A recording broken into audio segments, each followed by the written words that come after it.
नमस्कार, आप देख रहे हैं आज तक। आपके साथ मैं हूं अंजना ओम कश्यप। एक ऐसे वक्त पर जब हिंदुस्तान की राजनीति में सरकार और विपक्ष को हम कई मुद्दों पर टकराव की स्थिति में देखते हैं, एक ऐसे वक्त पर जब हर बात पे ये कहा जाता है कि देश में संविधान खतरे में है, संसदीय व्यवस्था खतरे में है, हमारे साथ इससे बेहतर मेहमान आज तक पर नहीं हो सकता था। बहुत बहुत स्वागत आपका। ओम बिरला जी, लोकसभा स्पीकर, आज हमारे साथ आज तक पर हैं। तफसील से बात हर मुद्दे पर होगी, हर विषय पर चर्चा करेंगे, लेकिन शुरुआत उस महाआयोजन से, संविधान दिवस केवड़िया में इसका बड़े पैमाने पर आप लोग आयोजन कर रहे हैं, जिसमें तमाम पीठासीन अधिकारी होंगे, देश के प्रधानमंत्री, राष्ट्रपति और लोकसभा स्पीकर वहां पर पहुंच रहे हैं। जगह केवड़िया पटेल जी की प्रतिमा के पास क्यों चुना गया और संविधान दिवस आज की राजनीति में इसका क्या अर्थ और महत्व? अंजना जी, एक तो देश का संविधान खतरे में नहीं है। देश के संविधान बनाने होने वाले उन मनुष्यों ने, जिनकी बहुत त्याग और तपस्या थी, बहुत दूरदर्शिता थी, उन्होंने जब संविधान बनाया था तो सभी पहलुओं पर विचार किया था, आज की परिस्थिति, भविष्य की परिस्थिति। और मुझे लगता है कि इसीलिए हमारा संविधान जहाँ दृढ़ता भी रखता है, वो लचीलापन भी रखता है, और इसीलिए भारत का संविधान कभी भी खतरे में नहीं हो सकता। ये हर व्यक्ति को जीने का अधिकार देता है, स्वतंत्रता का अधिकार देता है। और हमारे लोकतंत्र में 17 आम चुनाव के अंदर हमारी लोकतांत्रिक व्यवस्थाएं और मजबूत हुई है, लोकतंत्र पे लोगों का विश्वास और हुआ है। जहाँ तक केवड़िया का ये कार्यक्रम आयोजन का विषय है, क्योंकि 26 नवंबर को हम संविधान दिवस के रूप में मनाते हैं, और विशेष रूप से इसलिए ये आयोजन विशेष बन गया कि भारत के माननीय राष्ट्रपति जी 25 तारीख को इस पीठासीन अधिकारी के सम्मेलन में पधार रहे हैं, उपराष्ट्रपति जी आ रहे हैं, और समापन में माननीय नरेंद्र मोदी जी आ रहे हैं। ये देश की संसद, जिसमें लोकसभा, राज्यसभा, राज्यों की विधानसभा और विधान परिषद, सबका मिलकर एक पीठासीन अधिकारियों का सम्मेलन हमारी बहुत पुरानी परंपरा रही है। 1921 से परंपरा चल रही है, और ये शताब्दी वर्ष है, इसलिए ये आयोजन अपने आप में अनूठा भी है, और निश्चित रूप से इसके अनुभवों, साझे कार्यक्रम के साथ हम नई दिशा भी देने का काम करें। केवड़िया की धरती अपने आप में गुजरात के अंदर हमारे स्वतंत्रता आंदोलन के प्रणेता महात्मा गांधी जी की धरती है, सरदार वल्लभ भाई पटेल की धरती है, जिन्होंने देश को एकीकरण करने का काम किया, जो संविधान सभा के सदस्य भी थे। वहाँ पर नर्मदा का तट भी है, सरदार वल्लभ भाई पटेल की विश्व की सबसे बड़ी प्रतिमा भी है। तो कई बार स्थान का महत्व भी होता है, इसलिए ये विचार आया कि इस बार गुजरात की धरती केवड़िया से ये पीठासीन अधिकारियों का सम्मेलन किया जाए, और 26 नवंबर को संविधान दिवस वहां पर मनाया जाए। पर सर देखिए, आजकल सेटिंग देखी जाती है, और सेटिंग में आप देखिए कि संविधान पर विपक्ष का हमेशा, जब भी कोई नया कानून आप लाती है सरकार, कहा जाता है कि संविधान खतरे में है, संविधान के खिलाफ जाकर कर रहे हैं। तो आप लोगों ने पटेल की धरती पर, महात्मा गांधी की धरती पर ये बड़ा आयोजन करके क्या एक तरह से मुहर लगा रहे हैं कि हम उन मूल्यों पर अभी भी स्थिर हैं, स्थायी हैं? क्या उसी का एक प्रोजेक्शन? हाँ, आज भी इस देश के अंदर आज भी संविधान के प्रति हमारा विश्वास है, और हमारी लोकतांत्रिक संस्थाएं मजबूत हुई है। 17 आम चुनाव हैं। 17 आम चुनाव के अंदर मतदाताओं की संख्या, मत देने की संख्या लगातार बढ़ी है। 17 लोकसभा के आम चुनाव हुए, 300 विधानसभा के चुनाव हुए। सब में ही मतदाताओं ने जो विश्वास भरोसा किया है, वह सहज रूप से मैं कह सकता हूं कि विश्व के अंदर भारत का ही लोकतंत्र है जहां सहज रूप से सत्ता हस्तांतरण हुई है। 8 बार देश के अंदर सत्ता का हस्तांतरण हुआ है, सहज रूप से हुआ है। राज्य की विधानसभा में आप देखते हैं कि एक दल की सरकार होती है, कभी उस दल को बहुमत नहीं मिलता तो सत्ता हस्तांतरण होता है। यही तो लोकतंत्र की विशेषता है। और जब संविधान बनाते समय उन्होंने ये व्यवस्था दी थी कि संविधान और लोकतंत्र के अंदर जनता मूल में रहेगी, और इसीलिए लोकतांत्रिक गणराज होगा, यही हमारे संविधान की विशेषता है। संविधान पर कब कब सवाल खड़ा किया संविधान के होने पर विपक्ष ने, किस किस कानून पर, उस पर बाद में आएंगे सर। जरा मैं एक बड़े परिप्रेक्ष्य में अगर आपसे पूछूं तो क्या संविधान में कुछ मूलभूत परिवर्तन करने की जरूरत है? मोहन भागवत जी ने भी कहा कि नए सिरे से उस पर चर्चा की जरूरत है। आपने भी कहा कि सख्त हिस्सा भी है तो लचीलापन भी है। क्या अर्थ है? कुछ क्या जरूरत है? कुछ जहां पर भी जब भी संविधान संशोधन की आवश्यकता है देश हित में, राष्ट्र हित में हुई, वो संविधान संशोधन हुए हैं। अभी तक 104 संविधान संशोधन भी हुए हैं, लेकिन संविधान के मूल स्वरूप से कभी छेड़खानी नहीं हो सकती। और उसके लिए भी एक प्रक्रिया है कि आप संविधान के अंदर जब संविधान की मूल भावनाओं को परिवर्तन करना चाहते हैं तो लोकसभा के अंदर जो मौजूदा सदस्य होते हैं उस समय उनका 2/3 बहुमत, राज्यसभा के अंदर जो मौजूदा सदस्य उसका 2/3 बहुमत, और राज्यों की जो 30 विधानसभाएं हैं उसमें 16 विधानसभाओं के अंदर वह संकल्प या वह प्रस्ताव पारित हो, जब जाके मूल स्वरूप के अंदर परिवर्तन होता है। उसके बाद भी संविधान निर्माताओं ने यह व्यवस्था दी है कि न्यायालय उसकी न्यायिक समीक्षा कर सकता है, जो समय समय पर न्यायालय ने की है। कई उदाहरण केशवानंद लेकर कई उदाहरण मैं आपके सामने दे सकता हूं जिसमें न्यायिक समीक्षा की है।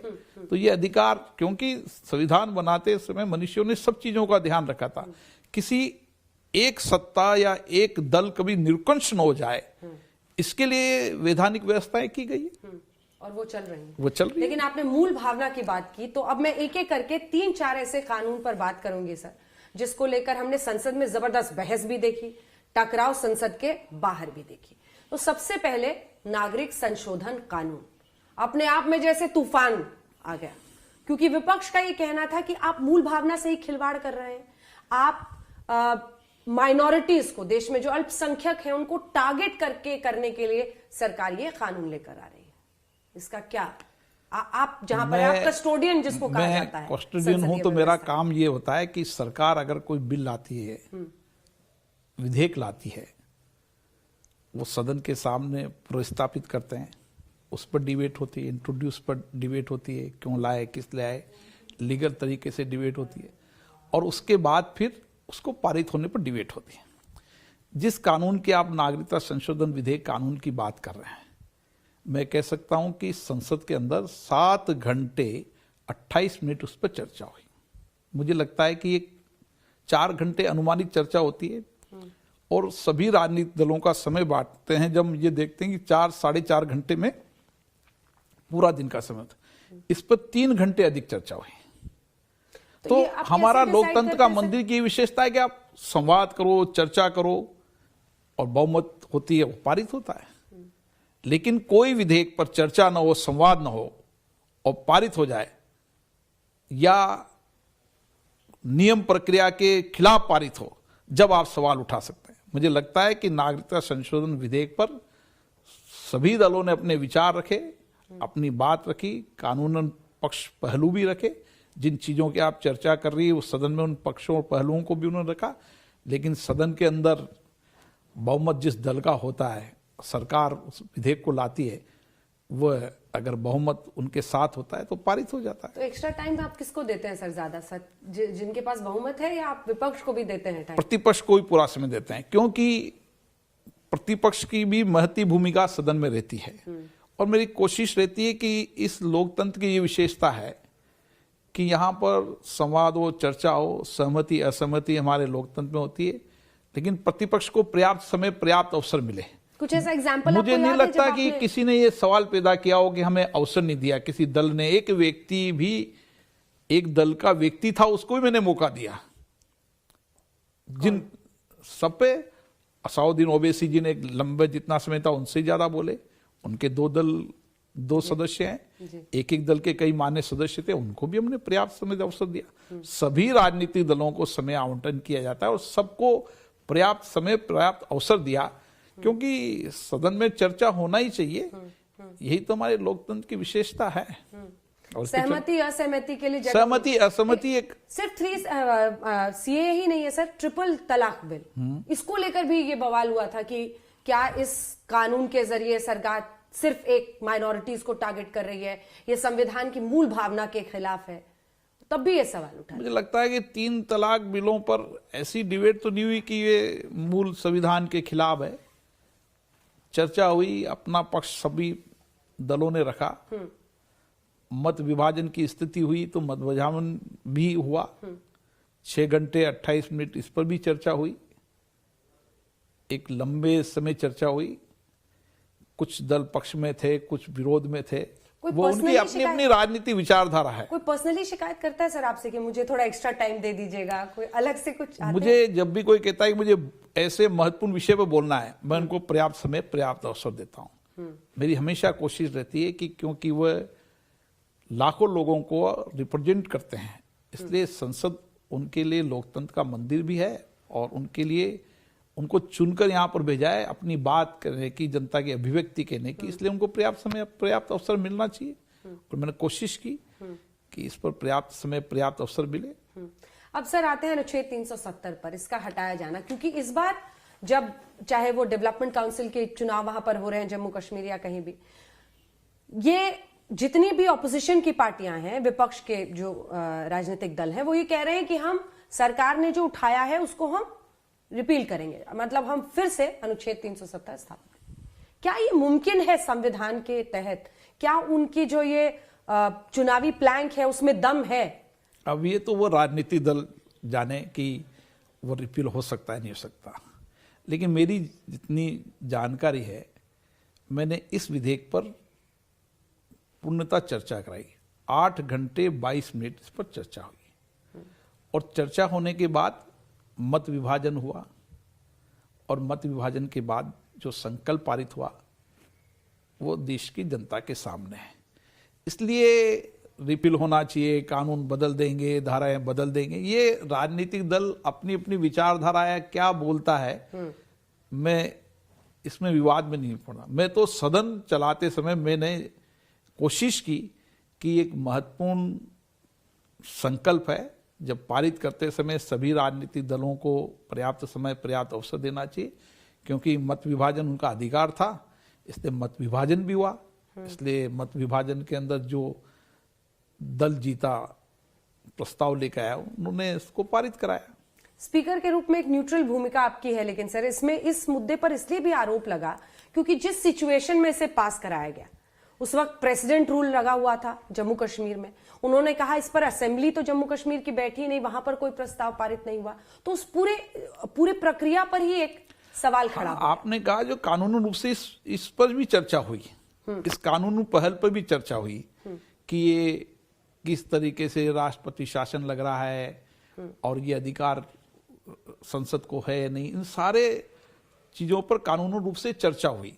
और चर्चा होने के बाद सरकार ने जवाब दिया और सरकार ने कहा कि ये संसद का अधिकार है, इसलिए हम इस संकल्प को ला रहे हैं, और कानून रूप से उन्होंने अपनी बात रखी।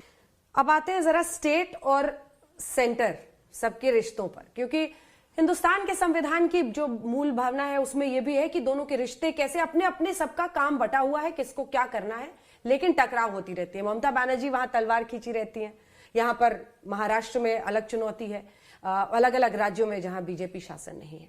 तो इन सब का आरोप ये लगता है कि जो सरकार है वो संविधान की उस भावना के खिलाफ जा रही है जिसमें सेंटर और स्टेट का फेडरल स्ट्रक्चर है।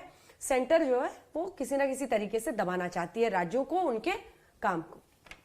आपकी क्या भूमिका है इसमें? फेडरल स्ट्रक्चर जो है, फेडरल स्ट्रक्चर है जो उसका संविधान में सबको अपना अपना अधिकार दिया है। सब राज्य और केंद्र के अंदर कौन कानून बना सकता है उसका भी अधिकार दिया है। हमारे राज्यों की सूची है, केंद्र की सूची है, हमारी कॉन्क्रीट लिस्ट है जिसको केंद्र और राज्य दोनों कानून बना सकते हैं। जहां तक सरकार के आरोप प्रत्यारोप का, तो वो राजनीतिक दल का विचार है। हमारी विधानसभा लोकसभा में तो कभी टकराट नहीं है, हम समय समय पर चर्चा करते रहते हैं, संवाद करते रहते हैं, क्योंकि विधानसभाओं की अपनी स्वायत्तता है, लोकसभा की अपनी स्वायत्तता है, सबको अपना अपना कानून बनाने का अधिकार दिया है। हमारी कोशिश तो ये होती है इन सम्मेलन के माध्यम से कि इन लोकतांत्रिक संस्थाएं सशक्त हो, मजबूत हो और उन पे हर विषय पर चर्चा, संवाद हो, सहमति असहमति होती और ज्यादा दिनों तक विधानसभाएं लोकसभाएं चलें, इस पर हमारी चर्चा होती है। और मुझे लगता है कि सभी पीठासीन अधिकारी एक मत के रहते हैं कि विधानसभाएं हो चाहे संसद के सदनों के अंदर अनुशासन तरीके से अपनी अपनी बात कहना चाहिए, तर्क वितर्क रखना चाहिए। बेल पे आने पर हमने कई बार सहमति बनाई कि बेल में नहीं आना चाहिए, चाहे वहाँ अलग दल की सरकार हो तो भी उनका मत ये रहता है कि बेल में नहीं आना चाहिए। तर्क हो, संवाद हो, चर्चा हो, सहमति असहमति सब हो, लेकिन सदन चले, इस पर सभी पीठासीन अधिकारी एक मत रहते हैं। नमस्कार, मैं हूं अंजना ओम कश्यप। हमें उम्मीद है ये वीडियो आपको पसंद आया होगा। लेटेस्ट खबरों के लिए यूं ही देखते रहिए आज तक, और इस वीडियो के पसंद आने पर लाइक, शेयर एंड सब्सक्राइब करना ना भूलें।